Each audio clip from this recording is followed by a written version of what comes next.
بسم اللہ الرحمن الرحیم۔ اگلی آیت سے پھر کعبے کا تذکرہ ہے وَإِذْ جَعَلْنَا الْبَيْتَ مَثَابَةً لِلنَّاسِ وَأَمْنًا، اور وہ وقت یاد کرو جب ہم نے اس گھر کو یعنی خانہ کعبہ کو مرجع خلائق، مرجع رجوع کی جگہ، مثابتاً یعنی جہاں لوگ آئیں جمع ہو، وہ قرار دیا، مرکز اور مرجع قرار دیا مخلوقات کا یعنی انسانوں کا، اور امن کا مقام قرار دیا، اور حکم دیا کہ مقام ابراہیم کو مصلی بنا لو، مصلی قرار دے دو۔ مقام ابراہیم جہاں حضرت ابراہیم کھڑے ہو کر عبادت کیا کرتے تھے۔ اب یہ نہیں کہ اس جگہ پہ کھڑے ہونا ہے، یعنی اس علاقے کو، وہاں پر جہاں میرا نبی عبادت کرتا تھا، تم عظمت ابراہیم، حضرت ابراہیم کی ایک یہ ہے کہ حضرت ابراہیم نے جو کام کیے تھے ان پر حج کے مناسک بنے۔ حضرت حاجرہ دوڑی تھی صفا و مروہ کے درمیان، لیکن چونکہ شوہر نے منع کیا تھا کہ آگے نہیں جانا، کوشش کرتی رہی لیکن باؤنڈری لمٹ کراس نہیں کی۔ صحیح کا پیغام کیا ہے کہ کوشش بھی نہیں چھوڑنی لیکن لمٹ بھی کراس نہیں کرنی۔ تو وہ بھاگ کے جاتی تھی پانی کے لیے، صفا تک پانی نہیں نظر آتا تھا، کراس نہیں کرتی تھی، کیونکہ حضرت ابراہیم نے کہا تھا اس سے آگے نہیں جانا۔ پھر دوڑتی تھی مروہ کی طرف، ان کے درمیان دوڑتی رہی، نہیں مل رہا تھا پانی لیکن لمٹ کراس نہیں کر رہی تھی۔ اور وہ جو آیت ہے نا وَمَن يَتَّقِ اللَّهَ يَجْعَلْ لَهُ مَخْرَجًا، جو اللہ کا تقوی یعنی اللہ کی لمٹس کراس نہیں کرتا، پھر اللہ نکلنے کا راستہ اس کے لیے پیدا کر دیتا ہے۔ تو یہ بھاگتی رہی بھاگتی رہی بھاگتی رہی، پانی نظر نہیں آ رہا تھا، اللہ نے پانی پیدا کر دیا بھائی۔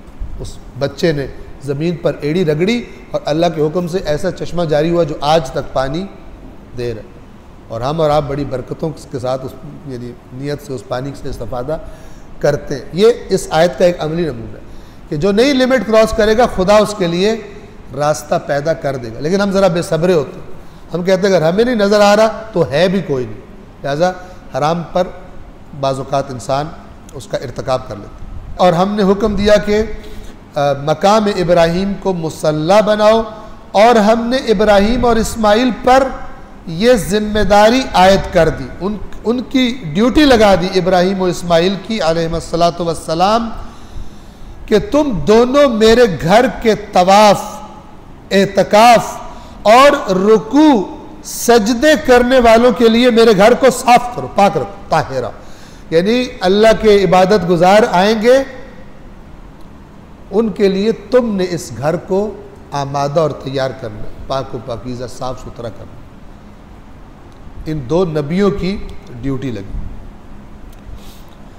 وَإِذْ قَالَ إِبْرَاهِيمُ رَبِّ اجْعَلْ هَذَا بَلَدًا آمِنًا، یہ ایک ایسی دعا ہے حضرت ابراہیم کی کہ جو ہر بات ہی سچی ہوتی ہے اللہ کی اور اللہ کے نبیوں کی۔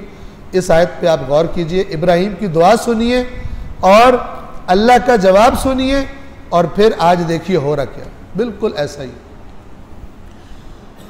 اور وہ وقت یاد کرو جب ابراہیم نے دعا کی، اے رب اسے امن کا شہر بنا دے، اور اس کے باشندوں میں سے جو اللہ اور قیامت پر ایمان لائیں انہیں ثمرات میں سے رزق عطا فرما، یعنی ان کے لیے فراوانی کر دے، اس شہر کے باشندوں کے لیے، اس سرزمین کے باشندوں کے لیے۔